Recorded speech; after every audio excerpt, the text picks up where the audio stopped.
There's a lot of podcasts about email process, but we're going to talk about something rather unique today as it relates to email process. This one is titled, or at least this session is titled, Navigating the Complex Waters of the B2B Email Process. And I got a really cool guest on with me today, Aubrey Miller-Schmidt. Um, Aubrey, you've had a really interesting background. We talked a little bit about it, going from a teacher to a design person, to email marketing. Introduce yourself to everybody. Tell us a little bit about your background and how did you land in email? Sure. So, hi everyone. I'm Aubrey Miller Schmidt. I am a senior marketing manager. I currently work at a national insurance carrier where I manage the marketing program, among lots of other things. Yeah. Prior to this role, I worked as an independent marketing consultant for about 10 years, heavily focused on email marketing. As you alluded to, Andrew, this is not where I started. Yeah. In my 20s, I was a public school teacher. I originally thought I would teach history. And when that didn't work out, I was hired for my tech skills. Mhm. And I ended up managing the electives department. I built their website. And, teaching is like the toughest job in America. And Sure. I just, after 3 years of that, I realized it just wasn't the thing I wanted to do my entire life. So I Yeah. just kind of took a little time to figure out what I wanted to do, and I thought it was graphic design. And Yeah. sure enough, my first like real graphic design job, within a few months, I was doing email marketing and coding and Mhm. all the things, and it just like became abundantly clear that that's what I was meant to do. Yeah. I went and got my master's degree along the way, and I just found kind of what I love. So 14 years and counting, I'm an email geek, and I don't see any stopping. That's so awesome, right? Because I know the average tenure for email people is not very much. It's not the sexiest sort of channel to be in, but you have been in it a while, right? So, there's a lot of stuff I'm sure you've seen, and a lot of stuff you probably have improved on. And, as I mentioned at the beginning of this podcast, we talk about email processes, right? And there's an ad nauseum look at how e-tailers do it or agency owners do it or a lot of other things. But often all overlooked is this B2B process, right? And there's stakeholders that are involved on the B2B side. In our pre-call, we talked a little bit about some of the challenges. I'd like you to kind of maybe outline for us, as you see in the B2B world, right? And having email processes, what are some of the biggest challenges and how do you overcome them? And what should our audience know about this? Yeah, so I think it's helpful to understand just a little bit more about like context of my current role. Okay. I came in and built an email program from the ground up, so there were no processes, and it Yeah. was really unclear when I joined the organization sort of who was going to own what. Mhm. And what a good email process looked like. And so even though I'd worked with a lot of different type of stakeholders as an independent person, coming Mhm. in at Fortune 250 and trying to change what was in place, whether it was good or not, you really have to start with trust. Yeah. And a lot of folks want to come in and make amazing changes right away. But I Mhm. think, one of the first things I can say from a challenge point is coming in and listening and being open to whatever you did before, and what you think is best may not be where you can start. Yeah. And I think that's hard when you do know like that may not work long term. That may be where you need to start building trust with folks. And Mhm. incremental process is still really a big gain for a lot of organizations. So, Mhm. um, you know, I also think that in sales departments, you come in as an email marketer. A lot of times, you're taking things away that they've owned before. And Yeah. so they need to learn over time, like, why should I let you do what I've been doing? And why is that better? Mhm. And you mentioned something about, you mentioned trust, and that's a big factor, right? Of sort of listening and understanding. Um, how long should someone expect to take to earn that trust with all the stakeholders, right? I mean, it's not an overnight thing, right? Regardless of whether you've got umpteen years of experience versus somebody that's brand new, what should someone expect to earn that trust? And is there, you said listening, but is there other things that people need to do to earn it?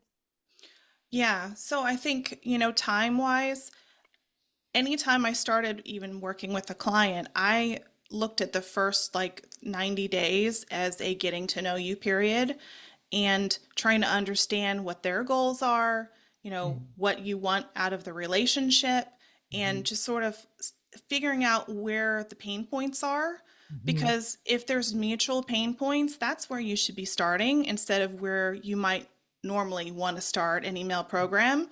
So Mhm. that's where you get your big wins from, and that's where you gain the trust. Yeah. So if they say, boy, it takes 2 weeks to get, a simple message out the door for, a personnel change or a transactional receipt or the some link is broken, that Mhm. is a great place to start. And then it, represents your value to the organization and to those individual stakeholders. But you also have to figure out like the long-term planning in that 90-day period where who are your stakeholders? There's the ones that are obvious, and then there's those silent stakeholders like, oh, well, this person in product, you wouldn't think that they would ever be a stakeholder, but they have this silent influence in your organization. Or even if you're working with a client, you may be talking to one person, but then they leave the room and go talk to five other people. Your job is to figure out who those five people are and build connections whatever way that you can because you need the trust of those people, not just the obvious stakeholders. I remember a quick story. I was at a client many years ago, and we were talking about maybe going to an RFP or looking at other vendors for some services and things of that nature. And I show up to this meeting, and there's probably 20 people that I've never met, right? And I kind of walk in the room and I said, I'm glad you're here, but who are you? And they were people that had influence into the vendor or the process or the email program in and itself, and yet they really didn't know everything about it, right? And so there was a lot of consternation, there was a lot of people that was confusion. And where I'm going with that is, that was the wild west of getting an email or a email process out the door. Maybe you've encountered it. I know I have. Walking into an organization or working on a program that literally is the wild west, right? Like you said, they Mm-hmm. might go off and talk to five other people. How do you harness that, right? Because it could go off the rails pretty quickly. You're trying to earn the trust of the key stakeholders, but then there's probably the puppet masters or the people that are doing the puppets behind the scenes that you also need to earn a trust, but sometimes you don't know who they are. How do you Yeah. deal with like the Wild West scenario?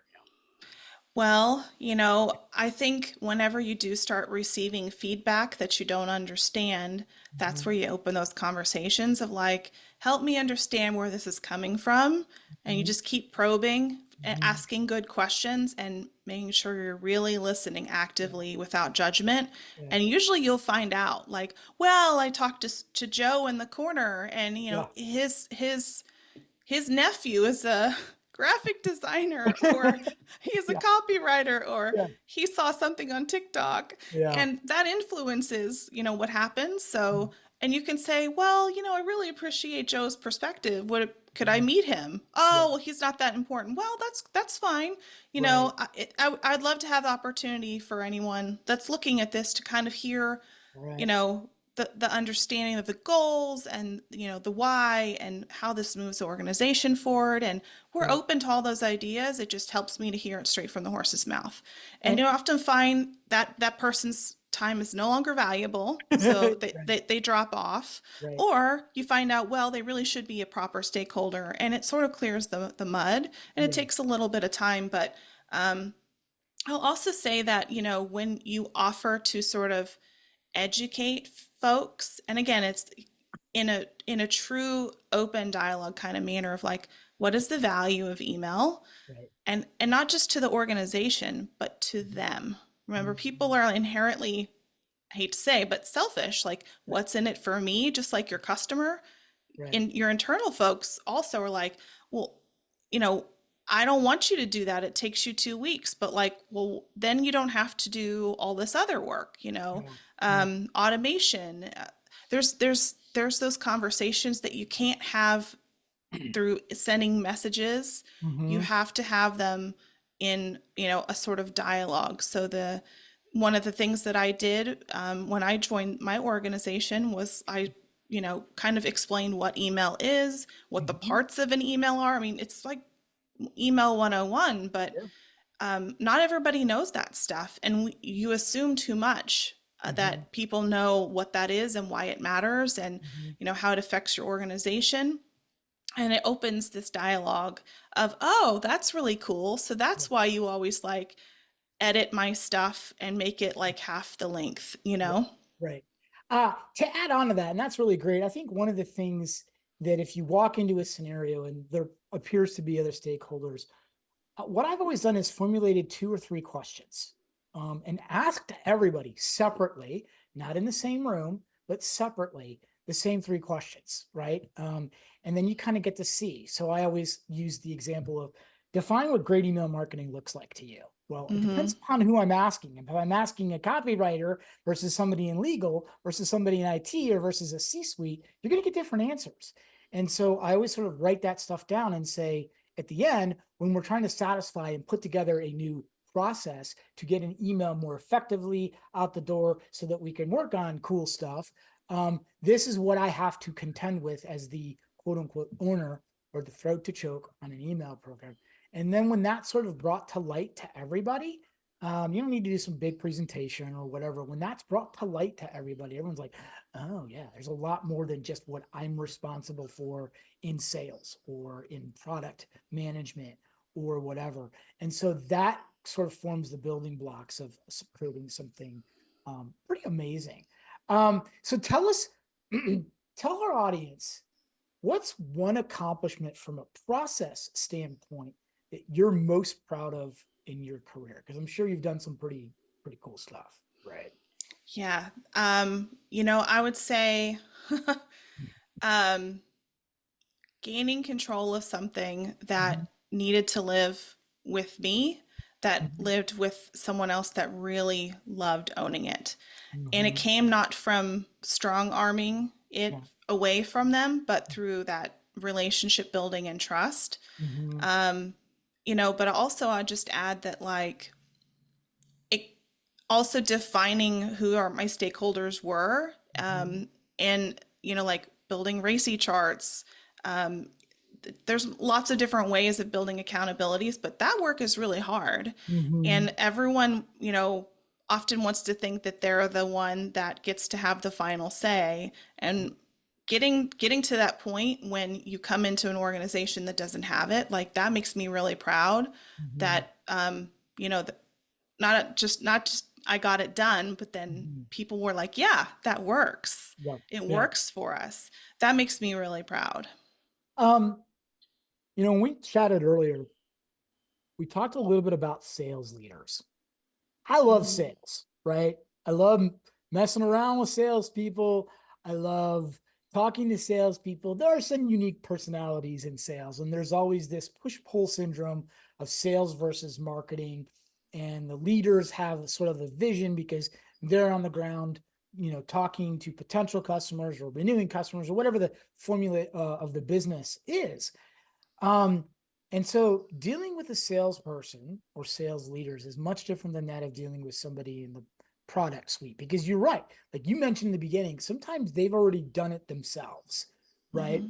So is there maybe a unique or different approach, or how would you tell or advise people listening to this and dealing with sales leaders? Or is it the same sort of trust process that you've built? Well, it's a little different, and I'd say it's not uncommon for marketing to ladder up to the sales organization. Mm-hmm. So often, your end management is sales. Mm-hmm. So you have to think like a salesperson, which is, you know, how does this move the needle on the P&G plan? And, it's often really easy to get caught up on, you know, sort of where you are in the funnel and how we write this thing and the brand voice, and that's all really important. But Hmm. that doesn't translate necessarily to a salesperson. It's like, how is this going to get me money? How is that going to get me a call? How's this going to get me a qualified lead? And Hmm. so you kind of have to learn to talk that language and Hmm. understand how a salesperson ticks. And Hmm. so, I think it's an interesting dance to do with sales personnel. Again, it's Hmm. always about, to me, showing how your work makes their life easier. Yeah, totally.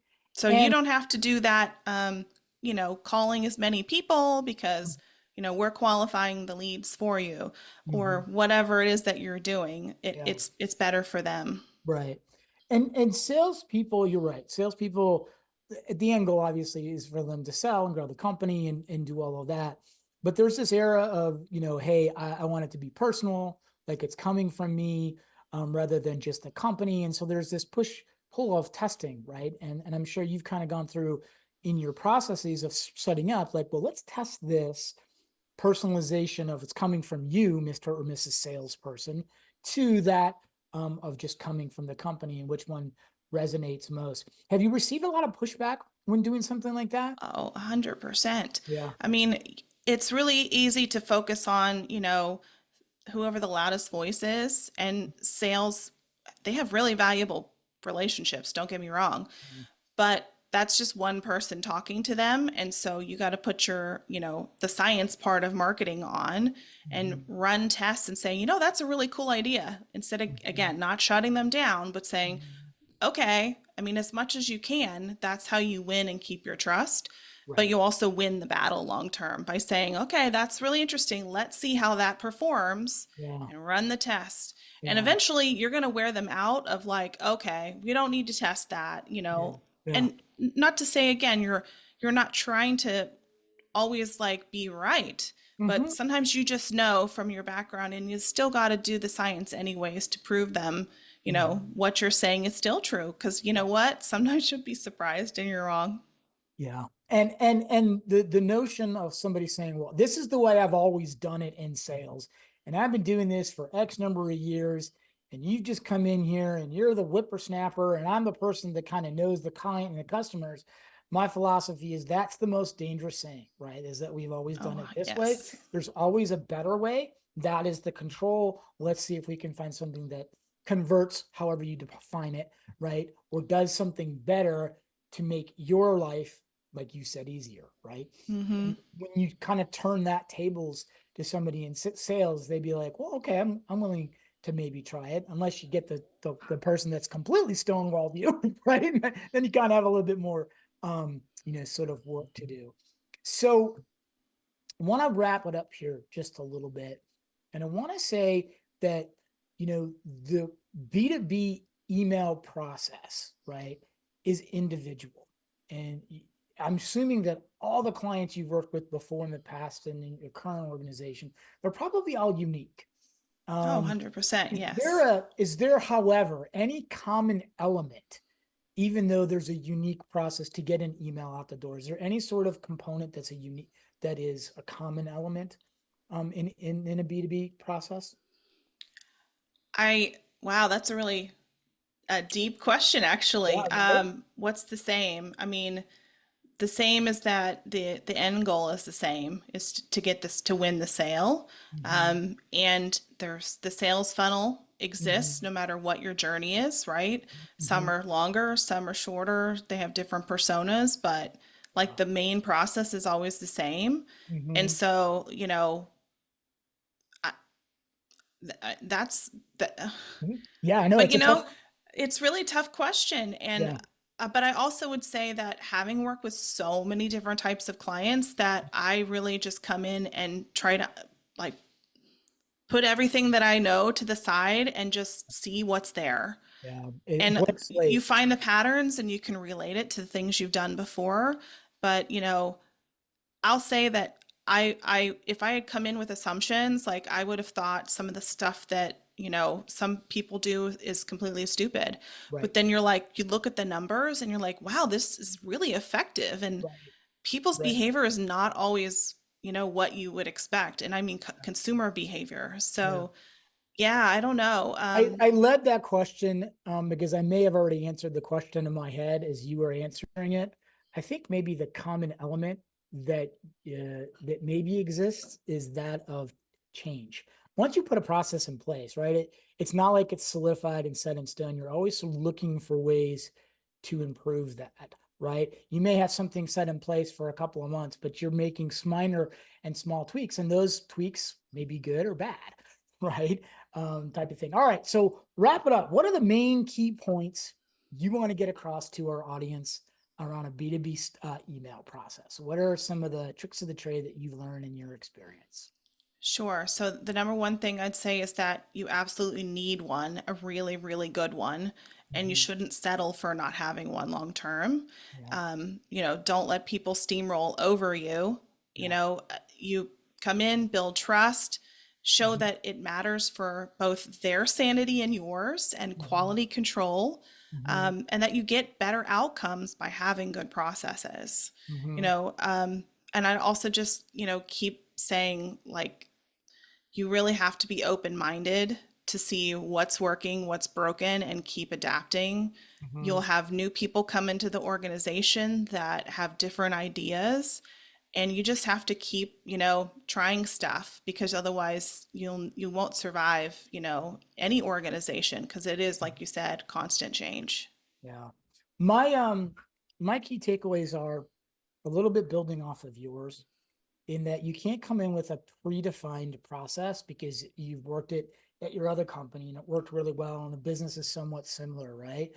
Like you said, you sort of have to build it from the ground up. You have to look at it what's currently in place, and if nothing is in place, well, then that blank slate is open. But try not to reinvent what you've done before in the past because it's worked. Because at every organization, even if that's a competing organization to an organization that you used to work for, might be a different element. Uh, this whole era of, hey, we need to have a rigid process to get stuff out the door, I think is a little short-sighted. I think we have to have a process that can change and iteratively change over a period of time. And then the second point I want to make is that, you know, if you're coming from B2C to B2B, wipe the slate clean. It's totally, it's totally different because the KPIs or the engagement or the end goal is different, right? And you Hmm. have different stakeholders, albeit they are different stakeholders of B2C and different stakeholders of B2B, but there's different sets of personalities, right? That you have to learn the business really, really, really well. And don't be afraid to change, but prove that change is going to add value to your end clients. When you're talking about an email process in B2B, and you can agree or disagree with me, your your your clients are the internal people, because you don't have a lot of influence over the things that you can do sometimes in B2B emails that you would have in B2C. And so the goal is to like forge those relationships, like you said, learn as much as you can, but don't come in guns a blazing, right? And say, we're going to do 100%. this, and everything's going to Yep. change in the next month. And because people will be pissed. Right? Yeah, and the sales folks know those clients so much better than you on a personal level so often. So there's a Yeah. lot to learn from them. And take the time. Time is your friend, right? To do all of this sort of stuff. Aubrey, man, it's been great having you on. Um, I really appreciate your time, your wisdom. As always, everybody, we're going to put where to get a hold of Aubrey on LinkedIn. Um, Reach out to her. I'm assuming you'll love to answer questions or Absolutely. entertain people connecting with you. Any parting words for our audience? Yeah, just keep on trucking. Don't give up, even when it's hard. You'll get there. I 100% agree.